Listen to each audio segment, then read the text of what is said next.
दादी और पोते की यह खूबसूरत कहानी जो हम सभी ने अपने बचपन में पढ़ी होगी, मुंशी प्रेमचंद द्वारा लिखी गई ईदगाह।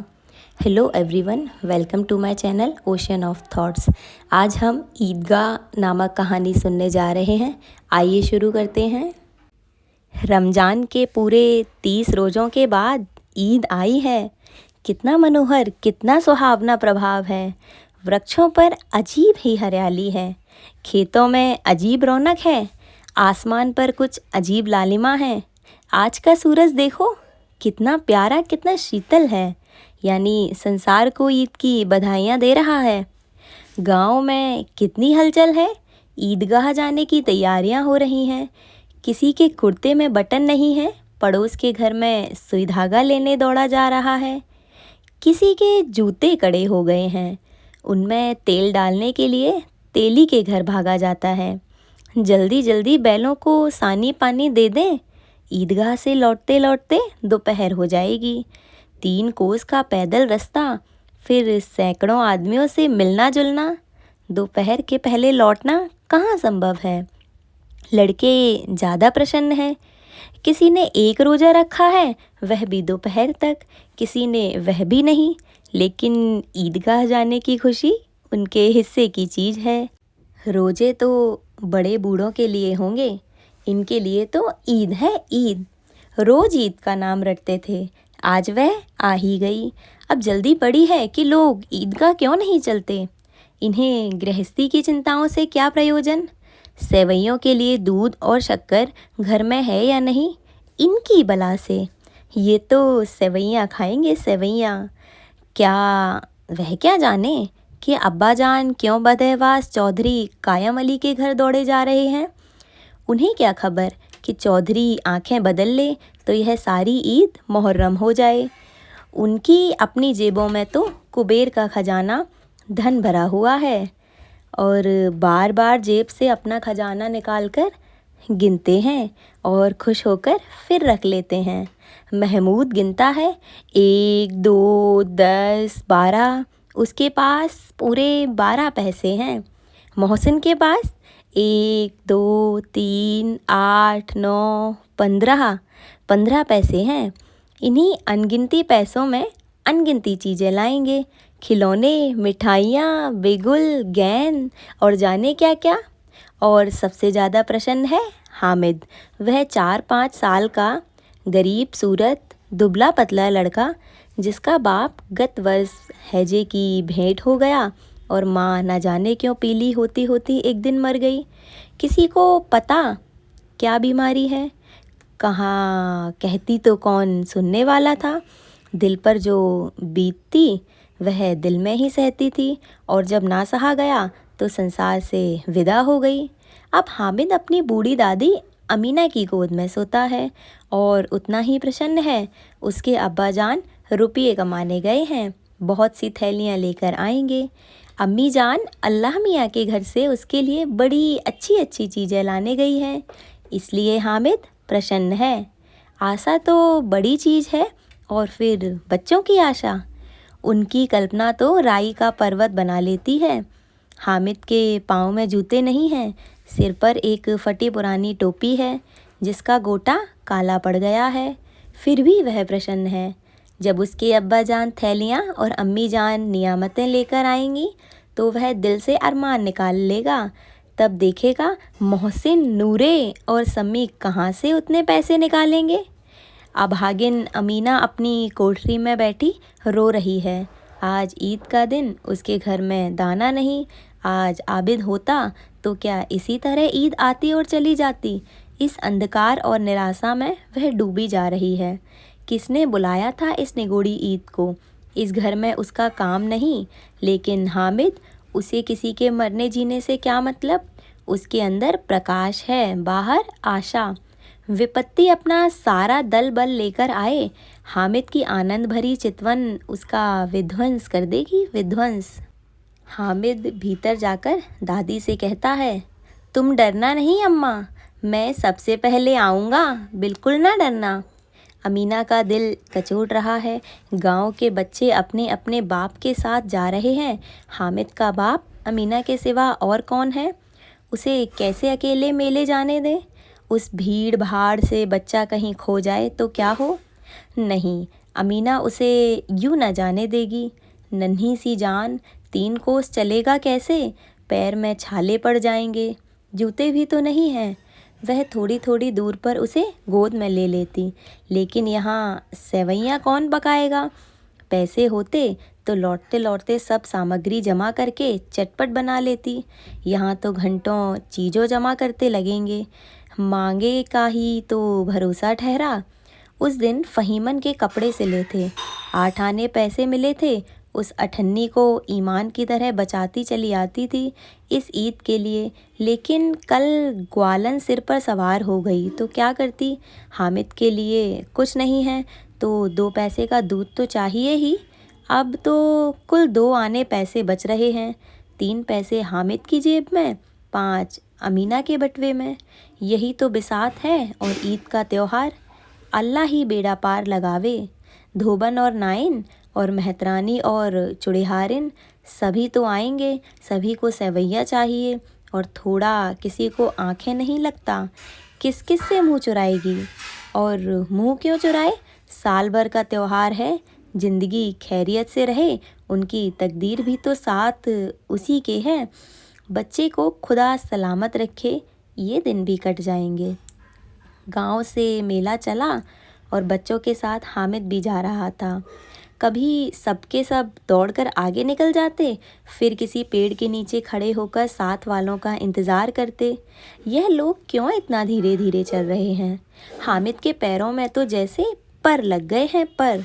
वह कभी थक सकता था भला? शहर का दामन आ गया। सड़के के दोनों ओर अमीरों के बगीचे हैं, पक्की 4 दीवारी बनी हुई है, पेड़ों में आम और लीचियां लगी हुई हैं। कभी कभी कोई लड़का कंकरी उठाकर आम पर निशान लगाता। माली अंदर से गाली देता हुआ निकलता। लड़के वहाँ से 1 फरलांग पर हैं, खूब हंस रहे हैं। माली को कैसा उल्लू बनाया। बड़ी बड़ी इमारतें आने लगीं। यह अदालत है, यह कॉलेज है, यह क्लब घर है। इतने बड़े कॉलेज में कितने लड़के पढ़ते होंगे? सब लड़के नहीं हैं जी, बड़े बड़े आदमी हैं। सच, उनकी बड़ी बड़ी मूछें हैं। इतने बड़े हो गए अभी तक पढ़ने जाते हैं। न जाने कब तक पढ़ेंगे और क्या करेंगे इतना पढ़कर। हामिद मदरसे में 2-3 बड़े बड़े लड़के हैं, बिल्कुल 3 कौड़ी के, रोज मार खाते हैं, काम से जी चुराने वाले। इस जगह भी उसी तरह के लोग होंगे और क्या। क्लब घर में जादू होता है सुना है। यहाँ मुर्दों की खोपड़ियाँ दौड़ती हैं और बड़े बड़े तमाशे होते हैं, पर किसी को अंदर नहीं जाने देते।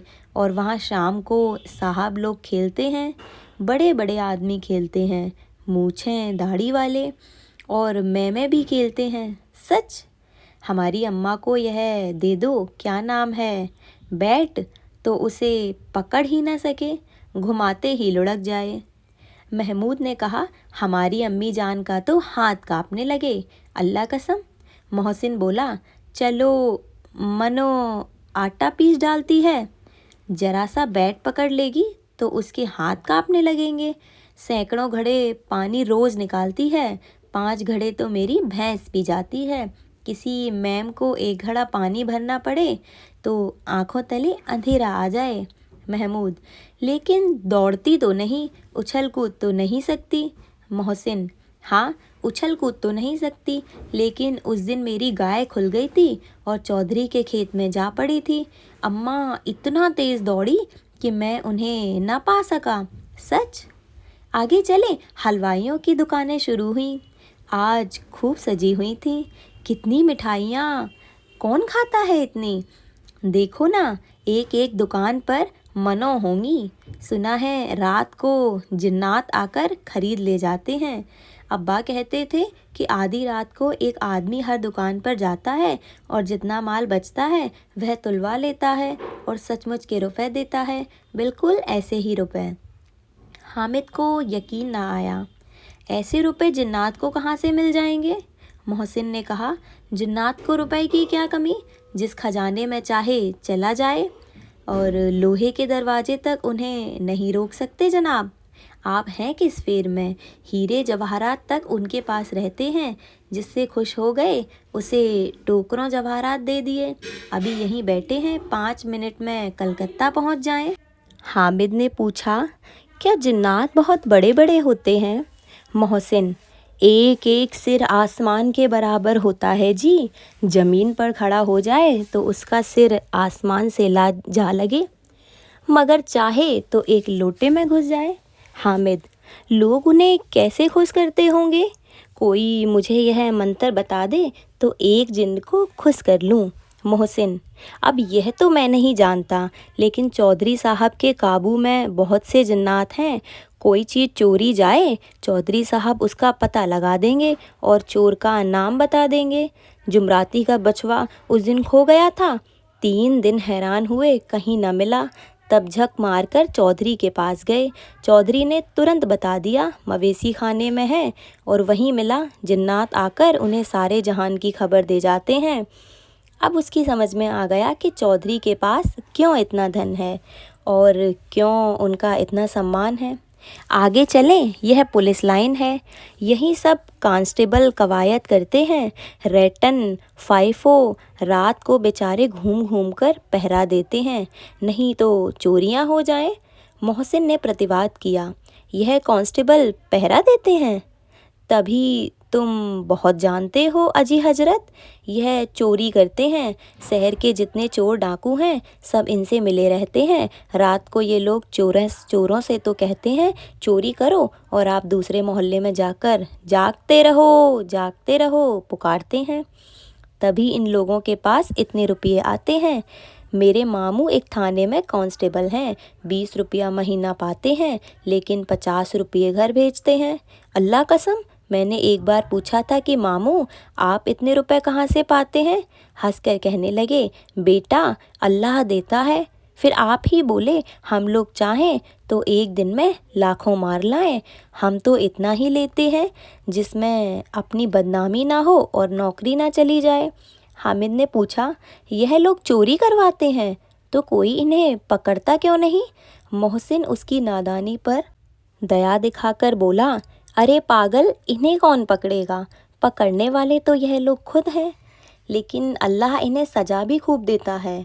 हराम का माल हराम में जाता है। थोड़े ही दिन हुए, मामू के घर में आग लग गई। सारी लेई पूंजी जल गई, एक बर्तन तक ना बचा। कई दिन पेड़ के नीचे सोए, अल्लाह कसम पेड़ के नीचे। फिर न जाने कहाँ से 100 कर्ज लाए तो बर्तन भांडे आए। हामिद, 100 तो 50 से ज़्यादा होते हैं। कहाँ 50, कहाँ 100। 50 एक थैली भर होता है, 100 तो 2 थैलियों में भी न आए। अब बस्ती घनी होने लगी। ईदगाह जाने वालों की टोलियां नजर आने लगी, एक से एक भड़कीले वस्त्र पहने हुए। कोई इक्के तांगे पर सवार, कोई मोटर पर। सभी इत्र में बसे, सभी के दिलों में उमंग है। ग्रामीणों का यह छोटा सा दल अपनी विपन्नता से बेखबर, संतोष और धैर्य में मग्न चला जा रहा था। बच्चों के लिए नगर की सभी चीज़ें अनोखी थीं। जिस चीज़ की ओर ताकते ही रह जाते, और पीछे से बार बार हार्न की आवाज़ होने पर भी ना चेतते। हामिद तो मोटर के नीचे जाते जाते बचा। सहसा ईदगाह नजर आई। ऊपर इमली के घने वृक्षों की छाया है, नीचे पक्का फर्श है जिस पर जाजम बिछा हुआ है, और रोजेदारों की पंक्तियां एक के पीछे एक न जाने कहाँ तक चली गई हैं। पक्की जगत के नीचे तक, जहाँ जाजम भी नहीं है।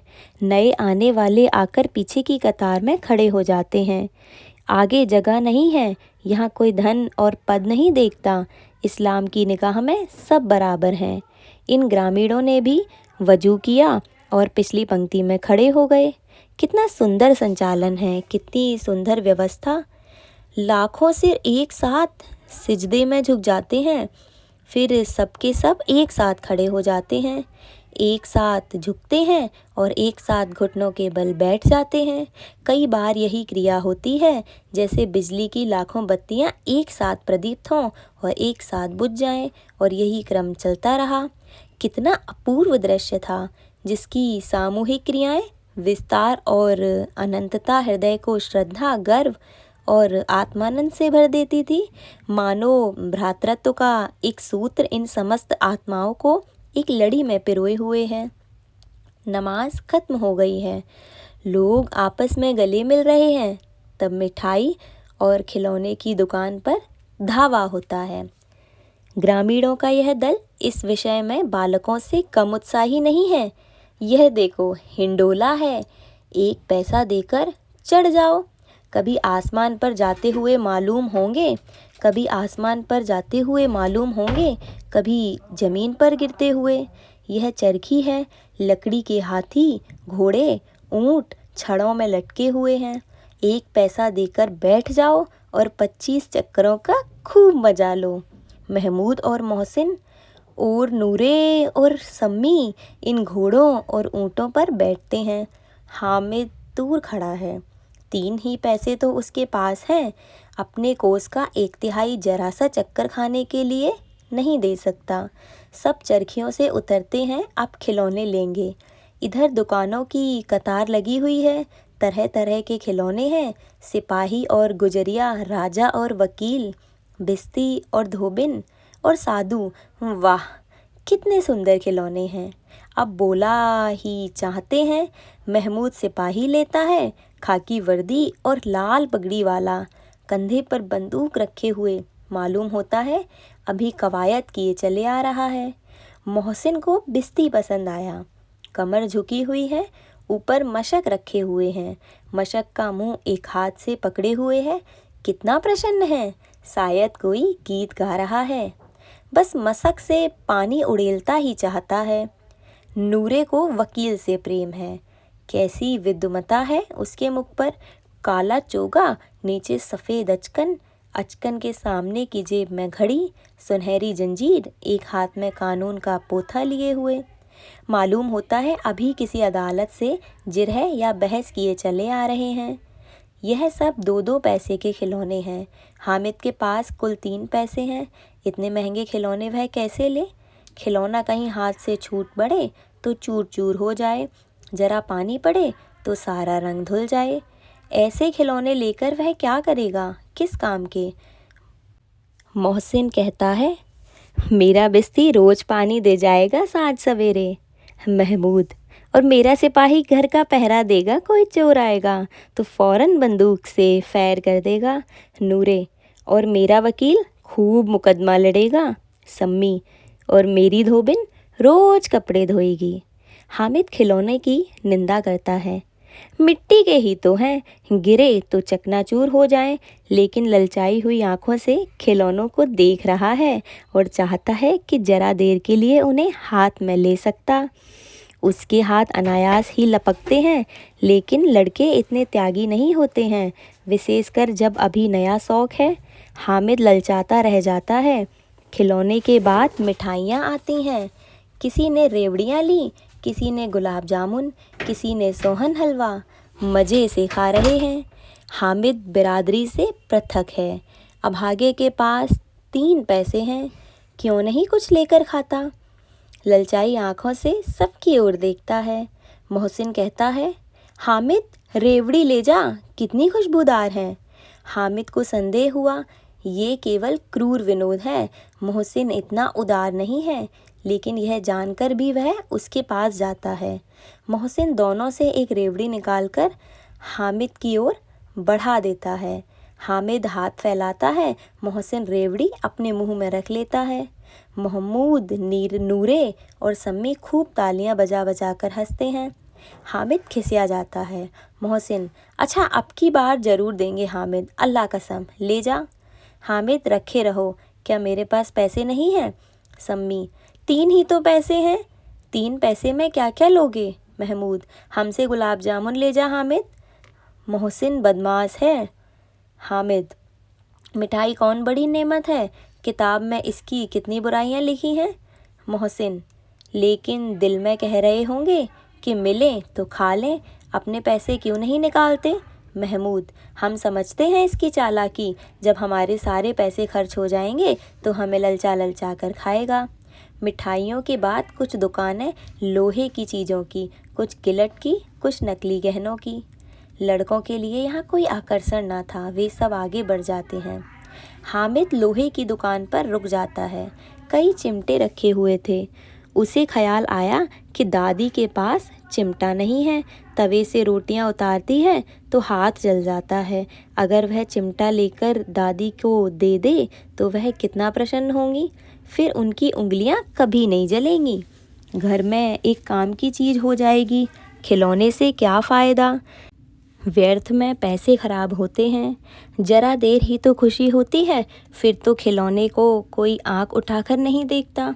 यह तो घर पहुंचते पहुंचते टूट फूट कर बराबर हो जाएंगे, या छोटे बच्चे जो मेले में नहीं आए हैं जिद करके ले लेंगे और तोड़ डालेंगे। चिमटा कितने काम की चीज़ है। रोटियां तवे से उतार लो, चूल्हे में सेंक लो, कोई आग मांगने आए तो चटपट चूल्हे से निकाल कर उसे दे दो। अम्मा बेचारी को कहाँ फुर्सत है कि बाजार आए, और इतने पैसे ही कहाँ मिलते हैं, रोज़ हाथ जला लेती है। हामिद के साथी आगे बढ़ गए। सबील पर सबके सब शरबत पी रहे हैं। देखो सब कितने लालची हैं, इतनी मिठाइयाँ लीं, मुझे किसी ने एक भी न दी। उस पर कहते हैं मेरे साथ खेलो, मेरा यह काम करो। अब अगर किसी ने कोई काम करने को कहा तो पूछूंगा, खाएं मिठाइयाँ, आप मुंह सड़ेगा, फोड़े फुंसियाँ निकलेंगी, आप ही जबान चटोरी हो जाएगी। तब घर से पैसे चुराएंगे और मार खाएंगे। किताब में झूठी बातें थोड़े ही लिखी हैं, मेरी जबान क्यों खराब होगी। अम्मा चिमटा देखते ही दौड़कर मेरे हाथ से ले लेंगी और कहेंगी, मेरा बच्चा अम्मा के लिए चिमटा लाया। कितना अच्छा लड़का है। इन लोगों के खिलौने पर कौन इन्हें दुआएं देगा। बड़ों की दुआएं सीधे अल्लाह के दरबार में पहुंचती हैं और तुरंत सुनी जाती हैं। मेरे पास पैसे नहीं हैं, तभी तो मोहसिन और महमूद यूँ मिजाज दिखाते हैं। मैं भी इनसे मिजाज दिखाऊंगा। खेलें खिलौने और खाएं मिठाइयाँ। मैं नहीं खेलता खिलौने, किसी का मिजाज क्यों सहूँ। मैं गरीब सही, किसी से कुछ मांगने तो नहीं जाता। आखिर अब्बा जान कभी न कभी आएंगे, अम्मा भी आएंगी ही। फिर इन लोगों से पूछेगा, कितने खिलौने लोगे। एक एक को टोकरियां खिलौने दूं और दिखा दूं कि दोस्तों के साथ इस तरह का सलूक किया जाता है। यह नहीं कि एक पैसे की रेवड़ियां लीं तो चढ़ा चढ़ा कर खाने लगे। सबके खूब हंसेंगे कि हामिद ने चिमटा लिया है। हंसे मेरी बला से। उसने दुकानदार से पूछा, यह चिमटा कितने का है। दुकानदार ने उसकी ओर देखा और कोई आदमी साथ ना देखकर कहा, तुम्हारे काम का नहीं है, बिकाऊ है कि नहीं। बिकाऊ क्यों नहीं है, और यहाँ क्यों लाद आए हैं। तो बताते क्यों नहीं, कई पैसे का है। 6 पैसे लगेंगे। हामिद का दिल बैठ गया। ठीक ठीक 5 पैसे लगेंगे, लेना हो लो, नहीं चलते बनो। हामिद ने कलेजा मजबूत करके कहा, 3 पैसे लोगे। यह कहता हुआ वह आगे बढ़ गया कि दुकानदार की घुड़कियां ना सुने, लेकिन दुकानदार ने घुड़कियां नहीं दी, बुलाकर चिमटा दे दिया। हामिद ने उसे इस तरह कंधे पर रखा मानो बंदूक है, और शान से अकड़ता हुआ संगियों के पास आया। जरा सुने सबके सब क्या आलोचनाएं करते हैं। मोहसिन ने हंसकर कहा, यह चिमटा क्यों लाया पगले, इससे क्या करेगा। हामिद ने चिमटे को ज़मीन पर पटक कर कहा, जरा अपनी भिस्ती ज़मीन पर गिरा दो, सारी पसलियाँ चूर चूर हो जाएं बच्चों की। महमूद बोला, तो यह चिमटा कोई खिलौना है। हामिद, खिलौना क्यों नहीं है, कभी कंधे पर रखा बंदूक हो गई, हाथ में ले लिया फ़कीरों का चिमटा हो गया। चाहूँ तो इससे मजीरे का काम ले सकता हूँ। एक चिमटा जमा दूँ तो तुम लोगों के सारे खिलौनों की जान निकल जाए। तुम्हारे खिलौने कितना ही जोर लगाएं, मेरे चिमटे का बाल भी बाका नहीं कर सकते। मेरा बहादुर शेर है चिमटा। सम्मी ने खंजरी ली थी, प्रभावित होकर बोला, मेरी खंजरी से बदलोगे, 2 आने की है। हामिद ने खंजरी की ओर उपेक्षा से देखा। मेरा चिमटा चाहे तो तुम्हारी खंजरी का पेट फाड़ डाले। बस एक चमड़े की झिल्ली लगा दी, ढप ढप बोलने लगी, जरा सा पानी लग जाए तो ख़त्म हो जाए। मेरा बहादुर चिमटा आग में, पानी में, आंधी में, तूफान में बराबर डटा खड़ा रहेगा। चिमटे ने सभी को मोहित कर लिया। अब पैसे किसके पास धरे हैं। फिर मेले से दूर निकल आए हैं। 9 कब के बज गए, धूप तेज हो रही है, घर पहुंचने की जल्दी हो रही है। बाप से जिद भी करें तो चिमटा नहीं मिल सकता। हामिद है बड़ा चालाक, इसलिए बदमाश ने अपने पैसे बचा रखे थे। अब बालकों के 2 दल हो गए हैं, मोहसिन, महमूद, सम्मी और एक नूरे की तरफ हैं। हामिद अकेला दूसरी तरफ। शास्त्रार्थ हो रहा है। सम्मी तो विधर्मी हो गया, दूसरे पक्ष से जा मिला, लेकिन मोहसिन, महमूद और नूरे भी हामिद से 1-1, 2-2 साल बड़े होने पर भी हामिद के आघातों से आतंकित हो उठे हैं। उनके पास न्याय का बल है और नीति की शक्ति। एक ओर मिट्टी है, दूसरी ओर लोहा, जो इस वक्त अपने को फौलाद कह रहा है। वह अजय है, घातक है।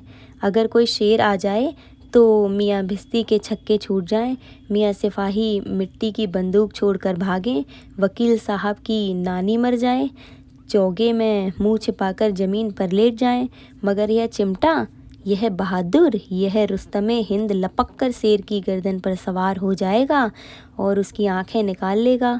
मोहसिन ने एड़ी चोटी का जोर लगाकर कहा, अच्छा, पानी तो नहीं भर सकता। हामिद ने चिमटे को सीधा खड़ा करके कहा, भिस्ती को एक डांट बताएगा तो दौड़ा हुआ पानी लाकर उसके द्वादर पर छिड़कने लगेगा। मोहसिन परास्त हो गया, पर महमूद ने कुमुक पहुंचाई, अगर बच्चा पकड़ जाए तो अदालत में बंधे बंधे फिरेंगे, तब तो वकील साहब के पैरों पड़ेंगे। हामिद इस प्रबल तर्क का जवाब न दे सका। उसने पूछा, हमें पकड़ने कौन आएगा? नूरे ने अकेड़ कर कहा, यह सिपाही बंदूक वाला। हामिद ने मुंह चढ़ाकर कहा, यह बेचारे हम बहादुर रुस्तमे हिंद को पकड़ेंगे। अच्छा लाओ, अभी जरा कुश्ती हो जाए, इसकी सूरत देखकर दूर से भागेंगे। पकड़ेंगे क्या बेचारे?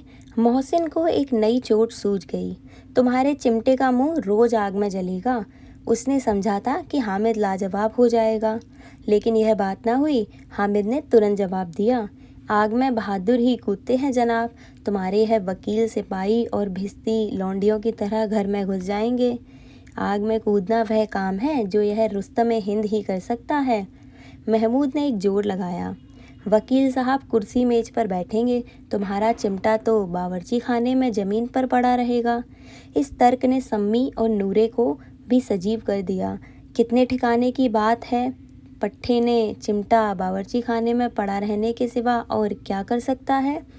हामिद को कोई पकड़ता हुआ जवाब न सूझा, तो उसने धांधली शुरू की, मेरा चिमटा बावर्ची खाने में नहीं रहेगा।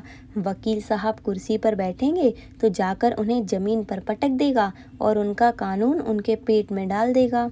बात कुछ बनी नहीं, खासी गाली गलौज थी, लेकिन कानून को पेट में डालने वाली बात छा गई। ऐसा छा गई कि तीनों सूरमा मुंह ताकते रह गए, मानो कोई धेलचा कनकौआ किसी गंडे वाले कनकौए को काट गया हो। कानून मुंह से बाहर निकलने वाली चीज़ है, उसको पेट के अंदर डाल दिया जाना बेतुकी सी बात होने पर भी कुछ नयापन रखती है। हामिद ने तो मैदान मार लिया। उसका चिमटा रुस्तमे हिंद है। अब इसमें मोहसिन, महमूद, नूरे, सम्मी किसी को भी आपत्ति नहीं हो सकती। विजेता को हारने वालों से जो सत्कार मिलना स्वाभाविक है, वह हामिद को भी मिला। औरों ने 3-3, 4-4 आने पैसे खर्च किए, पर कोई काम की चीज़ न ले सके। हामिद ने 3 पैसे में रंग जमा लिया। सच ही तो है, खिलौनों का क्या भरोसा, टूट फूट जाएंगे। हामिद का चिमटा तो बना रहेगा बरसों। संधि की शर्तें तय होने लगीं। मोहसिन ने कहा, जरा अपना चिमटा दो, हम भी देखें, तुम हमारी भिस्ती लेकर देखो। महमूद और नूरे ने भी अपने अपने खिलौने पेश किए। हामिद को इन शर्तों को मानने में कोई आपत्ति न थी। चिमटा बारी बारी से सबके हाथ में गया और उनके खिलौने बारी बारी से हामिद के हाथ में आए। कितने खूबसूरत खिलौने हैं। हामिद ने हारने वालों के आंसू पोंछे। मैं तुम्हें चिढ़ा रहा था, सच। यह चिमटा भला इन खिलौनों की क्या बराबरी करेगा, मालूम होता है। अब बोले। लेकिन मोहसिन की पार्टी को इस दिलासे से संतोष नहीं होता। चिमटे का सिक्का खूब बैठ गया। चिपका हुआ टिकट अब पानी से नहीं छूट रहा है। मोहसिन, लेकिन इन खिलौनों के लिए कोई हमें दुआ तो न देगा? महमूद, दुआ के लिए फिरते हो, उल्टे मार ना पड़े। अम्मा ज़रूर कहेंगी कि मेले में यही मिट्टी के खिलौने मिले। हामिद को स्वीकार करना पड़ा कि खिलौनों को देखकर किसी की माँ इतनी खुश ना होगी जितनी दादी चिमटे को देखकर होंगी। 3 पैसों हित में तो उसे सब कुछ करना था और उन पैसों के इस उपयोग पर पछतावे की बिल्कुल ज़रूरत न थी। फिर अब तो चिमटा रुस्तमे हिंद है और सभी खिलौने का बादशाह है। रास्ते में महमूद को भूख लगी। उसके बाप ने केले खाने को दिए। महमूद ने केवल हामिद को साझी बनाया। उसके अन्य मित्र मुंह ताकते रह गए। यह उस चिमटे का प्रसाद था। 11 बजे गांव में हलचल मच गई। मेले वाले आ गए, मेले वाले आ गए। मोहसिन की छोटी बहन ने दौड़कर भिश्ती उसके हाथ से छीन लिया और मारे खुशी के जा उछली तो मियाँ भिश्ती नीचे आ रहे और सुरलोक से धारे। इस पर भाई बहन में मारपीट हुई। दोनों खूब रोए। उनकी अम्मा यह शोर सुनकर बिगड़ी और दोनों के ऊपर से 2-2 चांटे लगाए। मियाँ नूरे के वकील का अंत उनके प्रतिष्ठानुकूल इससे ज़्यादा गौरवमय हुआ। वकील ज़मीन पर या ताक पर तो नहीं बैठ सकता, उसकी मर्यादा का विचार तो करना ही होगा। दीवार में खूंटियाँ गाड़ी गईं। उन पर लकड़ी का एक पटरा रखा गया। पटरे पर कागज का कालीन बिछाया गया। वकील साहब राजा भोज की भांति सिंहासन पर विराजे। नूरे ने उन्हें पंखा झलना शुरू किया। अदालतों में खस की टट्टियाँ और बिजली के पंखे रहते थे। क्या यहाँ मामूली पंखा भी ना हो? कानून की गर्मी दिमाग पर चढ़ जाएगी कि नहीं? बांस का पंखा आया और नूरे ने हवा करने लगे। मालूम नहीं पंखे की हवा से या पंखे की चोट से वकील साहब स्वर्लोक से मृत्युलोक में आ रहे हैं और उनका माटी का चोला माटी में मिल गया। फिर बड़े जोर शोर से मातम हुआ और वकील साहब की अस्थियां घूरे पर डाल दी गईं। अब रहा महमूद का सिपाही। उसे चटपट गांव का पहरा देने का चार्ज मिल गया। लेकिन पुलिस का सिपाही कोई साधारण व्यक्ति तो नहीं जो अपने पैरों से चले। वह पालकी पर चलेगा। एक टोकरी आई, उसमें कुछ लाल रंग के फटे पुराने चितड़े बिछाए गए जिसमें सिपाही साहब आराम से लेटे। नूरे ने यह टोकरी उठाई और अपने द्वार का चक्कर लगाने लगा। उनके दोनों छोटे भाई सिपाही की तरह छूने वाले जागते रहो पुकारते चलते। मगर रात तो अंधेरी ही होनी चाहिए। महमूद को ठोकर लग जाती है। टोकरी उसके हाथ से छूटकर गिर पड़ती है और मियाँ सिपाही अपनी बंदूक लिए जमीन पर आ जाते हैं और उनकी एक टांग में विकार जाता है। महमूद को आज ज्ञात हुआ कि वह अच्छा डॉक्टर है। उसको ऐसा मरहम मिल गया जिससे वह टूटी टांग को आनन फानन जोड़ सकता है। केवल गूलर का दूध चाहिए। गूलर का दूध आता है, टांग जवाब दे देती है। शल्य क्रिया असफल हुई तब उसकी दूसरी टांग भी तोड़ दी जाती है। अब कम से कम एक जगह आराम से बैठ तो सकता है। एक टांग से तो ना चल सकता था ना बैठ सकता था। अब वह सिपाही सन्यासी हो गया। अपनी जगह पर बैठा बैठा पहरा देता है। कभी कभी देवता भी बन जाता है। उसके सिर का झालरदार साफा खुरस दिया गया। अब उसका जितना रूपांतर चाहो कर सकते हो। कभी कभी तो उससे बाट का काम भी लिया जाता है। अब मियाँ हामिद का हाल सुनिए। अमीना उसकी आवाज़ सुनते ही दौड़ी और उसे गोद में उठाकर प्यार करने लगी। सहसा उसके हाथ में चिमटा देखकर वह चौंकी। यह चिमटा कहाँ था? मैंने मोल लिया है। कई पैसे में? 3 पैसे दिए।